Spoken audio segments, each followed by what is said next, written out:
بسم اللہ الرحمن الرحیم۔ مدارج السالکین کا مطالعہ کر رہے تھے، اپنا تربیہ تزکیہ کا جو ہمارا کورس ہے، سبجیکٹ ہے، تو زہد کا جو ٹاپک ہے وہ چل رہا ہے۔ جی، امام احمد بن حنبل کا کلام ہم نے ڈسکس کیا تھا کہ زہد جو ہے وہ اس کی تین پہلو ہیں، ایک عوام کا زہد ہے، ایک خواص کا ہے اور ایک عارفین کا ہے۔ عوام کا زہد کیا ہے کہ حرام سے بچے، خواص کا زہد کیا ہے کہ بیکار کے حلال سے بچے، اور عارفین کا جو زہد ہے وہ یہ ہے کہ ہر ایسے کام سے بچے جو اللہ سے غافل کر دے۔ جی، وهذا الكلام من الإمام أحمد يأتي على جميع ما تقدم من كلام المشايخ مع زيادة تفصيله والتبيين درجاته، وهو من أجمع الكلام، وهو يدل على أنه رضي الله عنه من هذا العلم بالمحل الأعلى. وقد شهد الشافعي رحمه الله بإمامته في 8 أشياء أحدها الزهد. وهذا الكلام من الامام احمد، امام احمد کا یہ جو کلام ہے، یاتی علی جمیع ما تقدم من کلام المشایخ رضی اللہ عنہ، تو جتنا بھی مشایخ کا جو کلام گزرا ہے، ٹھیک ہے، اس سب کا آپ کہہ لیں کہ جی ایک طرح سے خلاصہ ہے یا اس پر بھاری ہے۔ ما زیادت تفصیلی و تبیین درجاتی، اور اس میں اس کی تفصیل بھی آ گئی ہے اور اس کے درجات کی وضاحت بھی ہو گئی ہے۔ وَهُوَ مِنْ أَجْمَعِ الْكَلام، اور یہ جامع ترین کلام ہے۔ وَهُوَ يَدُلُّ عَلَىٰ أَنَّهُ رضی اللہ وَأَنْ مِنْ هَذَا الْعِلْمِ بِالْمَحَلِّ الْأَعْلَىٰ، اور اس سے یہ بھی مطلب ہمیں معلوم ہوتا ہے کہ امام احمد بن حنبل جو ہے ان کا اس حوالے سے کافی اونچا مقام تھا۔ وقت شاہد له الشافعی، اور امام شافعی نے شہادت دی ہے بِإِمَامَتِهِ فِي 8 أشیاء، کہ 8 چیزوں میں وہ امام تھے، امام احمد بن حنبل۔ ان 8 میں ایک احد زہد بھی ہے۔ والذي أجمع عليه العارفون أن الزهد سفر القلب من وطن الدنيا وأخذه في منازل الآخرة، وعلى هذا صنف المقدمون كتب الزهد كالزهد لعبد الله بن المبارك ولإمام أحمد ولوقي ولحناد بن السري ولغيرهم۔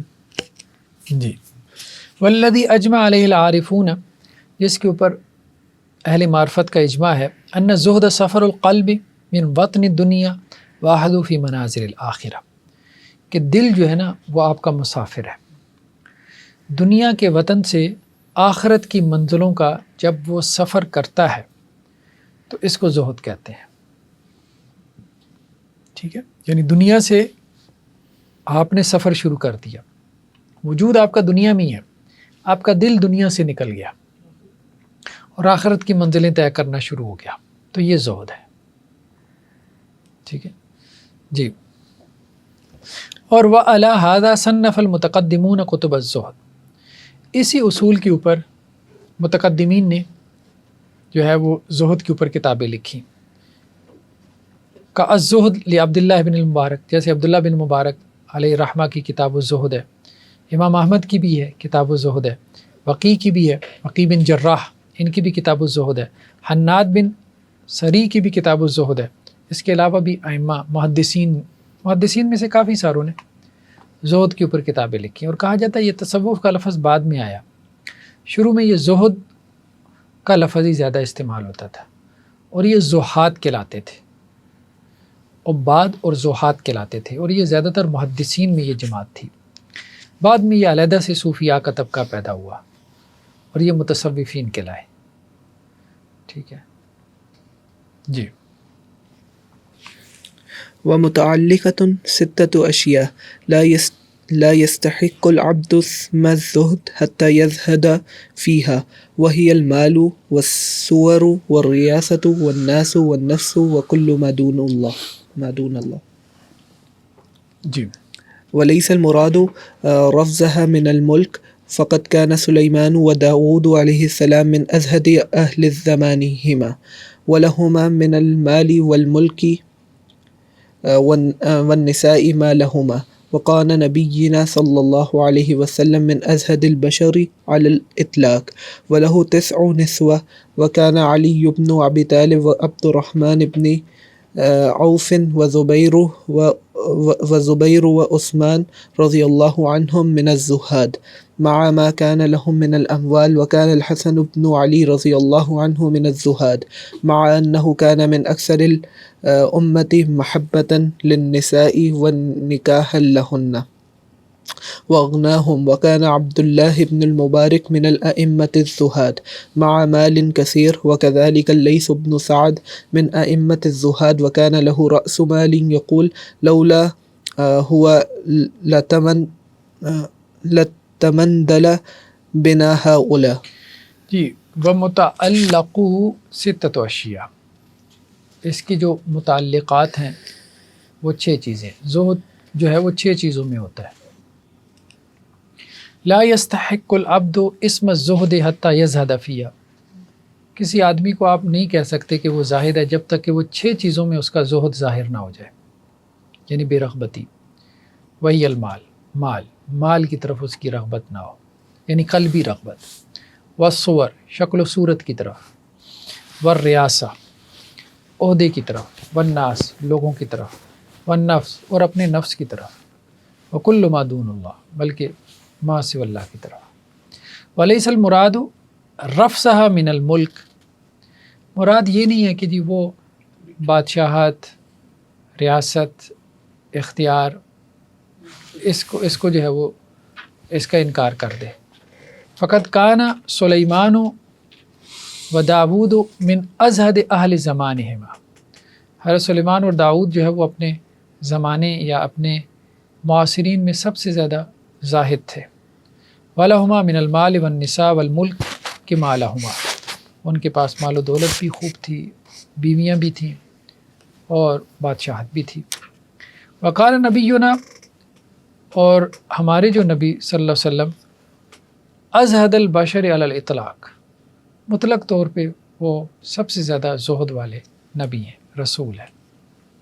وَلَهُ 9 نسوہ، اور آپ کی 9 بیویاں تھیں. وکان علی بن ابی طالب و عبد الرحمن بن عوف، تو علی بن ابی طالب اور عبد الرحمن بن عوف و زبیر، اور زبیر بن عوام، و عثمان، اور عثمان بن عفان، من الزہاد، یہ بھی زاہدین میں سے تھے. ما مالہ من الاموال، اور ہم سب کو پتہ ہے ان کے پاس کتنی مال و دولت موجود تھی. وکان الحسن بن علی رضی اللہ عنہما من الزہاد، حسن بن علی رضی اللہ عنہما یہ بھی زہاد میں سے تھے. ما انہ کان من اکثر الامت محبتا للنساء، جبکہ وہ عورتوں سے بہت زیادہ جو ہے وہ محبت کرنے والے تھے. ونکاح لہن، اور بہت زیادہ نکاح کرنے والے تھے. واغناہم، اور بہت غنی بھی تھے. وکان عبداللہ ابن المبارک من ائمۃ الزہاد مع مال کثیر، عبداللہ بن مبارک بھی ائمہ زہاد میں سے تھے جبکہ ان کے پاس اچھا خاصا مال و دولت تھا. وکذالک اللیث بن سعد و سفیان من ائمۃ الزہاد، لیث بن سعد، سفیان ثوری، یہ بھی ائمہ زہاد میں سے تھے، زاہدین کے اماموں میں سے تھے. وکان لہ رأس مال، اور ان کے پاس بھی اچھا خاصا مال تھا. یقول لولا ہوا لتمندل بنا ہاؤلا، اور سفیان ثوری کہا کرتے تھے کہ اگر ہمارے پاس یہ مال و دولت نہ ہوتا تو یہ بادشاہ ہمیں اپنا جو ہے وہ دسترخوان یا اپنا رومال بنا لیتے، وہ ہاتھ صاف کرنے والا. ومن أحسن ما قيل في الزهد كلام الحسن أو غيره: ليس الزهد في الدنيا بتحريم الحلال ولا إضاعة المال، ولكن أن تكون بما في يد الله أوثق منك بما في يدك، وأن تكون في ثواب المصيبة إذا أصبت بها أرغب منك فيها لو لم تصبك، فهذا من أجمع كلام في الزهد وأحسنه، وقد روي مرفوعا. ومن احسن ما قیل فی الزہد کلام الحسن او غیرہ، بہترین کلام زہد کے بارے میں حسن بصری کا ہے یا ان کے علاوہ بھی بعض لوگوں نے یہ بات کہی ہے. ٹھیک ہے، تو یہاں اس کے علاوہ کا تذکرہ انہوں نے خیر نہیں کیا. چلیں بعد. لیس الزہد فی الدنیا بتحریم الحلال ولا اضاعۃ المال، زہد جو ہے وہ حلال کو حرام بنانے کا نام نہیں ہے، نہ ہی مال کو اجاڑنے کا نام ہے. ٹھیک ہے. ولیکن ان تکون بما فی ید اللہ اوثق منک بما فی یدک، زہد یہ ہے کہ جو تیرے ہاتھ میں ہے اس سے زیادہ اعتماد اس کے اوپر ہو جو اللہ کے پاس ہے۔ سارے وسائل ہمارے ہاتھ میں ہیں نا، تو انسان کو نظر آ رہا ہے کہ یہ کام ہو جائے گا تو اسے لگے کہ نہیں، اللہ نہیں چاہے گا تو نہیں ہوگا، ٹھیک ہے۔ کوئی وسیلہ اس کے ہاتھ میں نہیں ہے اور اسے لگ رہا ہے کہ نہیں ہوگا، لیکن وہ کہے کہ سارے وسائل اللہ کے ہاتھ میں ہو سکتے ہیں۔ وَأَن تَكُونَ فِي ثَوَابِ الْمُصِيبَةِ إِذَا أُصِبْتَ بِهَا أَرْغَبَ مِنْكَ فِيهَا لَوْ لَمْ تُصِبْ، اور وہ مصیبت جو تجھے پہنچی ہے تو اس کے ثواب میں تجھے اس سے زیادہ رغبت ہو بنسبت اس کے کہ وہ تجھے نہ پہنچے۔ یعنی ایک مصیبت آ گئی ہے، ٹھیک ہے، تو اب انسان کہے کہ جی آ گئی ہے تو اب اس کے اوپر ثواب ملے گا، آزمائش آ گئی ہے تو اس کے اوپر ثواب ملے گا۔ ایک کیفیت تو یہ ہے، اور دوسری کیفیت کیا ہے، یار یہ نہ ہی آتی، نہ آتی تو ثواب سے اور درجات کی بلندی سے محروم رہ جاتا۔ تو یہ پہلی کیفیت جب پیدا ہو اور دوسری نہ ہو تو یہ زہد ہے، وہ یہ کہہ رہے ہیں، ٹھیک ہے۔ فَهَذَا مِنْ أَجْمَعِ كَلَامٍ فِي الزُّهْدِ وَأَحْسَنِهِ، یہ زہد کے بارے میں بہترین اور جامع کلام ہے۔ وقد روی مرفوع، بعض لوگوں نے اس کو مرفوع بھی نقل کیا، ٹھیک ہے۔ وقد اختلف الناس في الزهد هل هو ممكن في هذه الأزمنة أم لا۔ ہاں، اب لوگوں نے اختلاف کیا، انہوں نے کہا جی آج زہد ہو بھی سکتا ہے کہ نہیں ہو سکتا۔ اب یہ ابن قیم کے زمانے کی بات ہے، ٹھیک ہے، آج تو ہم اس سے بھی بہت آگے کھڑے ہیں جی۔ فقال ابو حفص الزهد لا يكون إلا في الحلال ولا حلال في الدنيا فلا زهد۔ ہاں تو وہ کہتے ہیں کہ جی ابو حفص نے کہا ہے کہ الزہد لا یکون الا فی الحلال، زہد تو حلال میں ہوتا ہے، یعنی ترک حلال کو زہد کہتے ہیں۔ ولا حلال فی الدنیا، حلال تو کوئی بچے ہی کوئی نہیں، سارا حرام ہی حرام ہے، ٹھیک ہے۔ فلا زہد، تو اب زہد کا زمانہ ختم ہو گیا، اب چھوڑے گا تو حرام ہی چھوڑے گا نا، تو وہ تو ویسے اس کے لیے فرض ہے، وہ تو ویسے ہی فرض ہے۔ تو اب زاہدین ختم ہو گئے، ٹھیک ہے، اب عام مسلمان باقی ہیں جی، زاہد بننے کا چانس ختم ہو۔ وخالفه الناس في هذا وقالوا بل الحلال موجود فيها وفيها الحرام كثيرا، وعلى تقدير ألا يكون فيها الحلال فهذا أدعى إلى الزهد فيها وتناول ما يتناوله المضطر منها كتناوله للميتة والدم ولحم الخنزير۔ وخالف الناس فی هذا وقالوا، کچھ لوگوں نے ان سے اختلاف بھی کیا اور کہا بل الحلال موجود فیہا، نہیں دنیا میں بڑا حلال موجود ہے، وفی الحرام کثیران، یہ بات کہہ سکتے ہیں حرام زیادہ ہے، حرام حلال سے بڑھ گیا، چلو ٹھیک ہے۔ وعلی تقدیر اللہ یکون فی الحلال، چلو یہ بھی فرض کر لیتے ہیں کہ جی حلال نہیں ہے دنیا میں، فہذا ادعی الی الزہد فیہا، تو یہ بات کہ دنیا میں حلال نہیں ہے یہ تو زیادہ جو ہے وہ ہمیں اس طرف بلاتا ہے کہ جی ہم زہد اختیار کریں، یہ تو اس کا زیادہ داعی ہے۔ وتناول ما یتناول المستر منہا، کہ ہم اس دنیا سے اتنا ہی لیں جتنا کہ مستر لیتا ہے، کتناول ہی للمیتہ والدم ولحم الخنزیر، ٹھیک ہے، جیسا کہ وہ مردار یا خون یا خنزیر کا گوشت، یعنی اگر سب حرام ہی حرام ہے، ٹھیک ہے، تو اب قرآن یہ کہتا ہے کہ اب اگر آپ مجبور ہو حرام کھانے پہ تو کتنا کھاؤ، غیر باغ ولا عاد، تو یہ بھی تو زہد ہی ہے نا، ٹھیک ہے، رغبت نہیں ہے، غیر باغ ولا عاد۔ وہ کہہ رہے ہیں کہ اگر حرام ہے تو پھر بھی منیمم کے اوپر گزارا کرنا یہ زہد ہی ہے، جان بچانے کے لیے۔ ثم اختلف هؤلاء في متعلق الزهد فقال طائفة الزهد إنما هو في الحلال لأن ترك الحرام فریضہ۔ ہاں، پھر ان کا اختلاف ہو گیا فی متعلق الزہد یا فی متعلق الزہد، زہد کے متعلقات کے بارے میں۔ فقال طائفہ، ایک گروہ نے کہا الزہد انما هو فی الحلال، زہد جو ہے وہ حلال میں ہوتا ہے، لأن ترک الحرام فریضہ، کیونکہ حرام کا ترک کرنا یہ تو فرض ہے۔ وقالت فرقہ، اور ایک دوسرے گروہ نے کہا بل الزہد لا یکون الا فی الحرام، کہ زہد حرام میں ہی ہوتا ہے۔ واما الحلال فنعمۃ من اللہ علی عبدی، حلال تو اللہ کی طرف سے نعمت ہے۔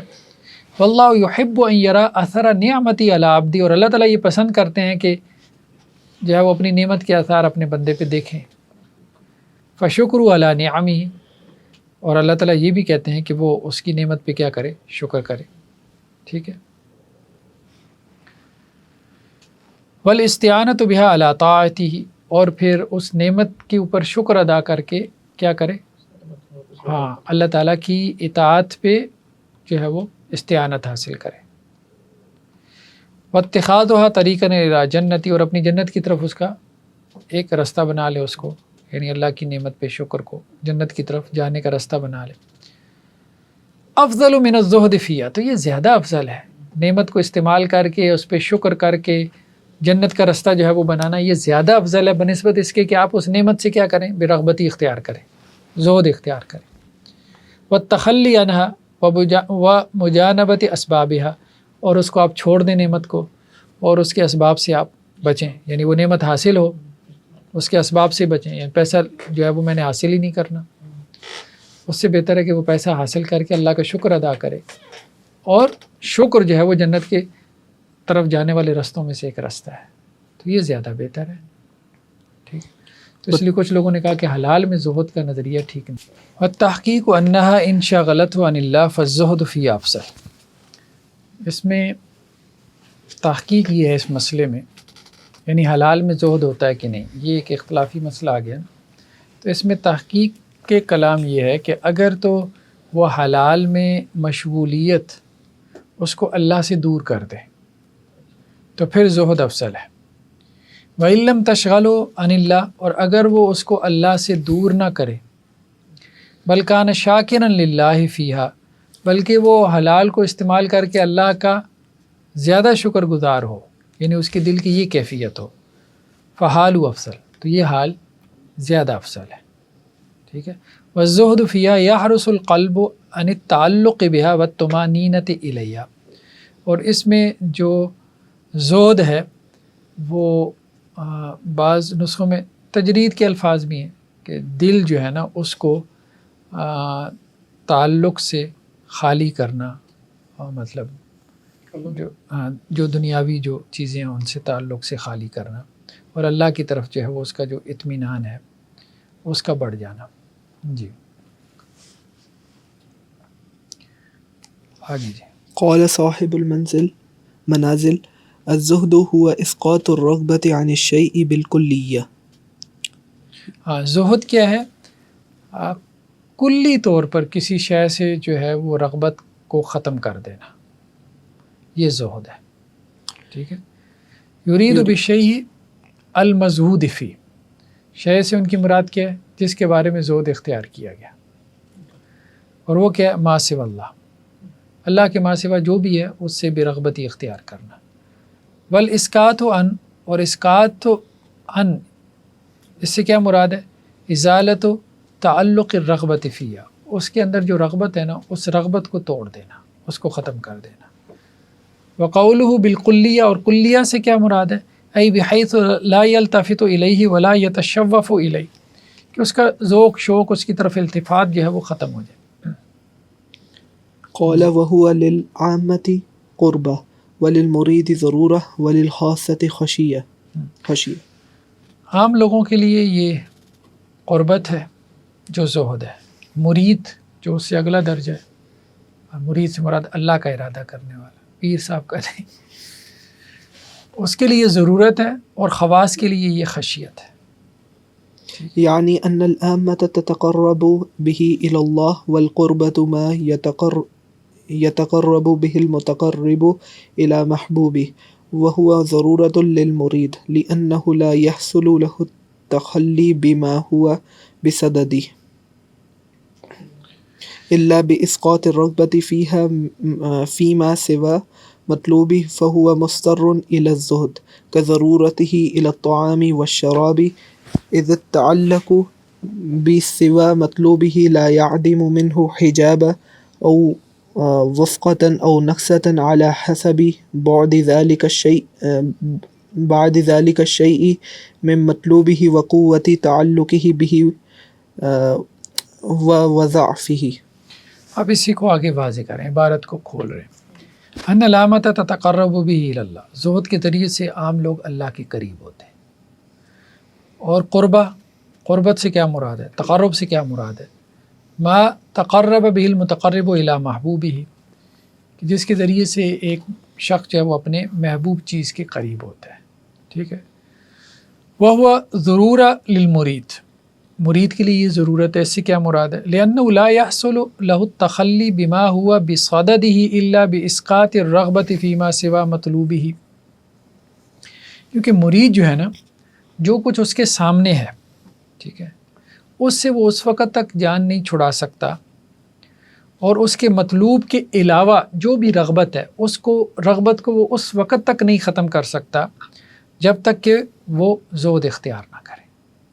تو زہد کے ذریعے سے ہی جو ہے وہ یہ کام کر سکتا ہے کہ اپنے مطلوب اور محبوب، مطلوب اس کا کون ہے؟ خدا، کہ خدا کے علاوہ ہر چیز کی طرف جو رغبت ہے اس کو وہ ختم کر سکے، اور اس رغبت میں جو چیز اس کے سامنے رکاوٹ کے طور پہ آ رہی ہے اس کو وہ سائڈ پہ کر سکے۔ فَهُوَ مُسْتَرٌ إِلَى الزُّهْدِ كَضَرُورَتِهِ إِلَى الطَّعَامِ وَالشَّرَابِ، جیسے اسے کھانے پینے کی ضرورت ہوتی ہے ایسی اسے زہد کی ضرورت ہوتی ہے، ٹھیک ہے۔ اذ التعلق بسوا مطلوبه لا يعدم منه حجابا او وقفتا او نقصتا، کیونکہ جو اس کے مطلوب کے علاوہ کسی اور چیز کے ساتھ اس کا جو تعلق ہے، مطلوب خدا کے علاوہ کسی بھی شے سے اس کا جو تعلق ہے، اس سے اس کا جو حجاب ہے وہ نہیں اٹھتا، ٹھیک ہے، اس کا توقف جو ہے وہ ختم نہیں ہوتا، اور اس کی جو نیچے گرنا ہے، تین ہی چیزیں ہیں نا، اللہ اور اس کے درمیان حجاب قائم ہو جائے، اللہ کی طرف جو اس کا سفر ہے وہ رک جائے، کھڑا ہو جائے، وہ تقرب اللہ کی جو منزلیں طے کرے اس میں رکاوٹ آ جائے، اور تیسرا کیا ہے؟ پیچھے آ جائے، نقصہ، ٹھیک ہے۔ تو یہ تینوں چیزیں جو ہے نا، اس میں یہ جو دوسری چیزوں کی طرف رغبت ہے یہ رکاوٹ بن جاتی ہے، تو زہد اس رکاوٹ کو توڑتا ہے، اللہ اور اس کے درمیان حجاب کو ختم کرتا ہے، اگر اس کا سفر رک گیا تو اس کو جاری کرتا ہے اور اس کو پیچھے آنے سے روکتا ہے۔ حسب بعد ذلك الشيء من مطلوبه، بعد ذلك الشيء من مطلوبه، جتنا وہ اپنے مطلوب سے دور ہوگا اس کے اعتبار سے، وقوت تعلقه بھی وضعفه، اور اپنے مطلوب سے اس کا جو تعلق کتنا مضبوط ہے کتنا کمزور ہے اس کے اعتبار سے یہ اس کو کام آتا ہے۔ جی۔ وإنما كان خشية للخاصة لأنهم يخافون على ما حصل لهم من القرب والأنس بالله وقرة عيونهم به أن يتقدر عليهم صفوه بالتفاتهم إلى ما سوى الله فزهدهم خشية وخوف۔ وإنما كان خشية للخاصة، خواص کے لیے یہ خشیت ہے، لأنهم يخافون على ما حصل لهم من القرب والأنس بالله، کیونکہ ان کو جو اللہ کا قرب اور اللہ کے ساتھ انسیت حاصل ہو گئی ہے، وقرۃ عیونہم بہ، اور جو ان کی آنکھیں ٹھنڈی ہوتی ہیں اس سے، یعنی اللہ کے تقرب سے، تو انہیں یہ ڈر لگا رہتا ہے ان یتقدر علیہم صفوہ بالتفاتہم الی ما سوی اللہ، کہ یہ ان کی جو کیفیات ہیں وہ مقدر ہو جائیں ما سوی اللہ کی طرف ملتفت ہونے کی وجہ سے، اللہ کے ما سوا کی طرف مشغول ہونے کی وجہ سے ان کی یہ صفات، یہ کیفیات، یہ احوال جاتے رہیں۔ فزہدہم خشیت و خوف، تو ان کا جو زہد ہے وہ خشیت اور خوف کی بنا پر ہوتا ہے کہ وہ اپنی کیفیات اور اپنے احوال کو ضائع نہیں کرنا چاہتے۔ قال وهو على 3 درجات۔ الدرجة الأولى الزهد في الشبهة بعد ترك الحرام بالحذر من المعتبة والأنفة من المنقصة وكراهة مشاركة الفساق۔ تو وهو على 3 درجات، زہد کی 3 درجات ہیں۔ الدرجة الأولى، پہلا درجہ کیا ہے؟ الزہد فی الشبہہ بعد ترک الحرام، حرام چھوڑ دیا، ٹھیک ہے، اب اس کے بعد باقی کیا رہ گیا؟ شبہات کو چھوڑ دینا، ٹھیک ہے، زہد کے سبب سے شبہات کو چھوڑ دینا، یہ پہلا درجہ ہے کہ مشتبہات سے دور رہنا۔ بالحذر بالحذر من المعتبہ، عتاب سے ہے معتبہ، یعنی عتاب سے ڈرنے کے سبب سے، یعنی اللہ تعالیٰ کا عتاب کہیں میرے اوپر نازل نہ ہو جائے، اگر میں شبہات میں پڑ گیا تو اللہ کے زیر عتاب نہ آ جاؤں، اس ڈر اور خوف سے۔ والانف من المنقصہ، یا پھر یہ ہے کہ جی میں یہ منقصہ نقص سے ہے، مطلب کمی کوئی واقع نہ ہو جائے میرے احوال میں، میری کیفیات میں۔ وکراہت مشارکت الفساق، یا پھر جو فساق اور فجار لوگوں کا طریقہ کار ہے اس میں میری جو ہے وہ مشارکت نہ ہو جائے، اس کی کراہت کہ میں ان جیسا نہ بن جاؤں۔ تو اما الزہد فی الشبہہ فہو ترک ما یشتبہ علی العبد هل هو حلال او حرام۔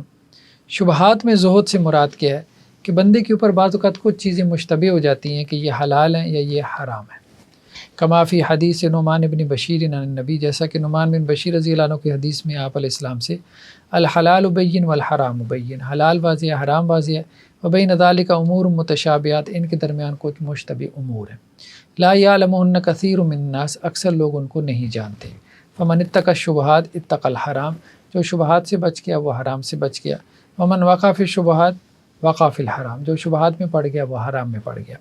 کالراعی یرعی حول الحمى یوشک ان یرتع فیہ، جیسا کہ ایک بکریاں چرانے والا تو وہ کسی چراگاہ کے گرد بکریاں چراتا ہے تو قریب ہے کہ وہ اس میں اپنی بکریاں مطلب گھسا دے۔ الا وان لکل ملک حمى، ہر بادشاہ کی ایک چراگاہ ہوتی ہے۔ الا وان حمى اللہ محارمہ، اللہ کی چراگاہ جو ہے وہ اس کی حرام کردہ چیزیں۔ الا وان فی الجسد مضغہ واذا صلحت صلح لها سائر الجسد، جسم کے اندر ایک ٹکڑا ہے، جب وہ صحیح ہو جائے سارا جسم صحیح ہو جاتا ہے۔ واذا فسدت فسد لها سائر الجسد، جب وہ خراب ہو جائے تو سارا جسم خراب ہو جاتا ہے۔ الا وہی القلب، اور یہ دل ہے۔ جی فالشبهات برزخ بين الحلال والحرام، وقد جعل الله عز وجل بين كل متباينين برزخا، كما جعل الموت وما بعده برزخا بين الدنيا والآخرة، وجعل المعاصي برزخا بين الإيمان والكفر، وجعل الأعراف برزخا بين الجنة والنار۔ فالشبہات برزخ بین الحلال والحرام، شبہات حلال اور حرام کے درمیان ایک برزخ ہے، برج ہے، ٹھیک ہے۔ وقد جعل اللہ بین کل متباینین برزخا، اللہ نے ہر دو متضاد چیزوں کے درمیان ایک برزخ بنائی ہے۔ کما جعل الموت وما بعدہ برزخا بین الدنیا والآخرہ، جیسا کہ اللہ تعالیٰ نے موت کے بعد کی زندگی کو دنیا اور آخرت کے درمیان برزخ بنایا۔ وجعل المعاصی برزخا بین الایمان والکفر، ایمان اور کفر کے درمیان برزخ کیا ہے؟ معصیت، توبہ کرے تو ایمان کی طرف، نہ کرے تو کفر کی طرف۔ وجعل الاعراف برزخا بین الجنہ والنار، اور جنت اور جہنم کے درمیان مقام اعراف کو برزخ بنایا۔ تو ہر دو متضاد چیزوں کے درمیان برزخ ہے، ٹھیک ہے۔ وکذالک جعل بین کل مشعرین من مشاعر المناسک برزخا حاجزا بینہما، اسی طرح اللہ تعالیٰ نے جتنے بھی یہ جو مشاعر ہیں شعائر ہیں ان میں بھی اللہ تعالیٰ نے برزخ بنایا، جیسا کہ مناسک حج میں اللہ نے برزخ بنایا۔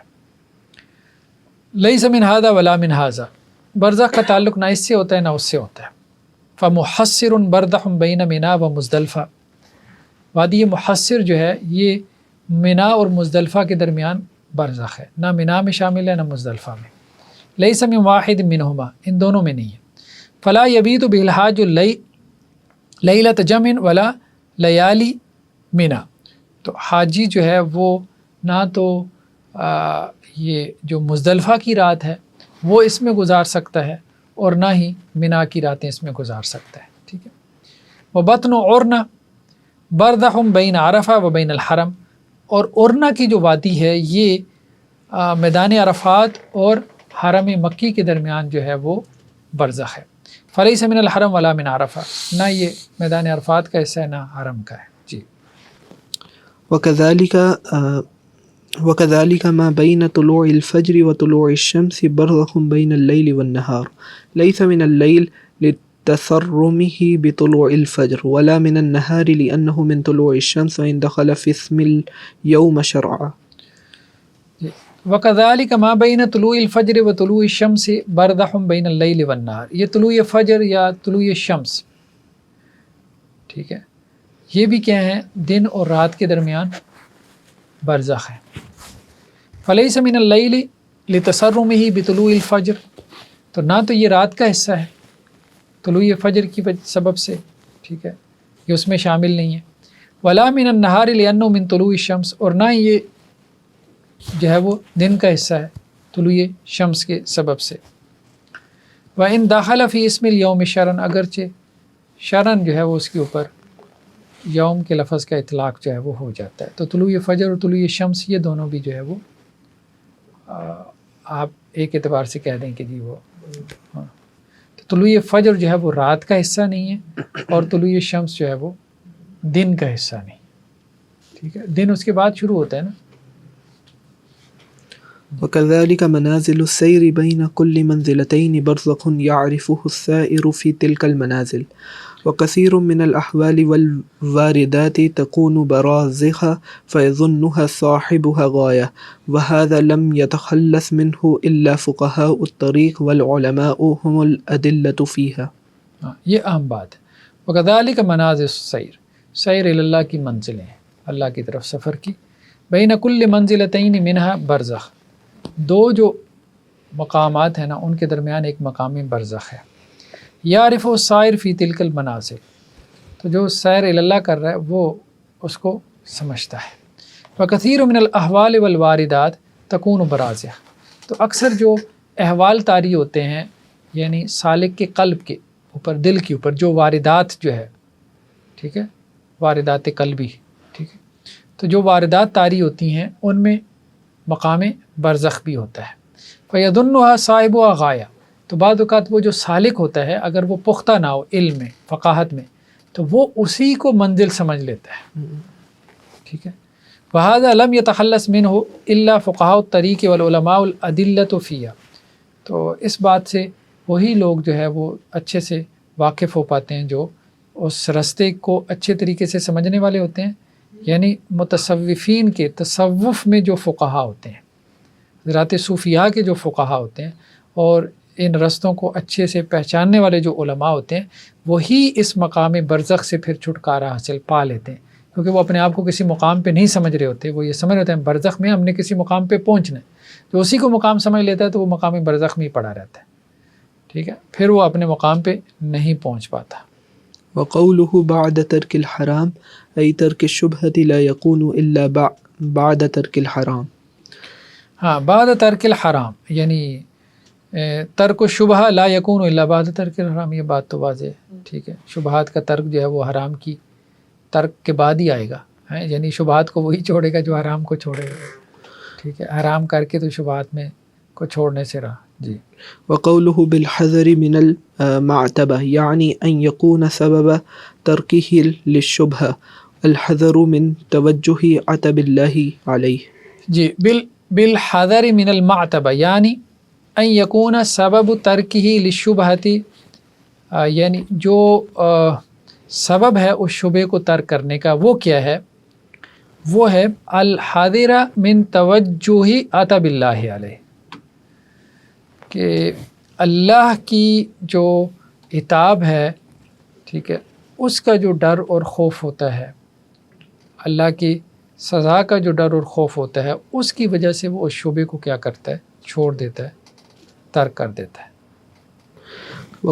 وقوله والأنفة من المنكسة أي يأنف لنفسه من نقصه عند ربه وسقوطه من عينيه لا أنفته من نقصه عند الناس وسقوطه من عينهم، وإن كان ذلك ليس مذموما بل هو محمود أيضا، ولكن المذموم أن تكون أنفته كلها من الناس ولا يأنف من الله۔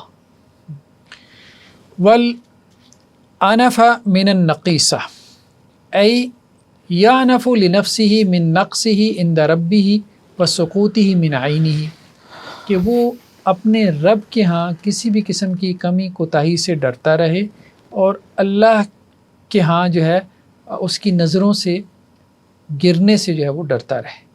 کہ اللہ کی نظروں میں گر نہ جائے. الا ان انفتہ من نقصی عند الناس وسقوط من عیونہم، ہاں یہ کہ لوگوں کی نظروں میں وہ گر جائے یا لوگوں کی نظروں میں اس کا مقام اور مرتبہ کم ہو جائے. وَإِنْ كَانَ ذَلِكَ لَيْسَ مَذْمُومًا، تو یہ کوئی مذموم بات نہیں ہے. ٹھیک ہے، لوگوں کی نظروں سے گر جانا، اللہ کی نظروں سے گر جانا تو مذموم ہے، لوگوں کی نظروں سے گرنا کوئی مذموم نہیں ہے. محمود ایضاً، لیکن یہ ایک اعتبار سے محمود بھی ہے. وَلَكِنَّ الْمَذْمُومَ أَن تَكُونَ أَنَفَتُهُ كُلُّهَا مِنْ ذَلِكَ، ہاں لیکن مذموم بات یہ ہے کہ اس کا یہ جو گرنا ہے یہ سارے کا سارا جو ہے وہ اللہ کی جو ہے وہ نظروں سے گرنا ہو، تو یہ بات جو ہے وہ مذموم ہے.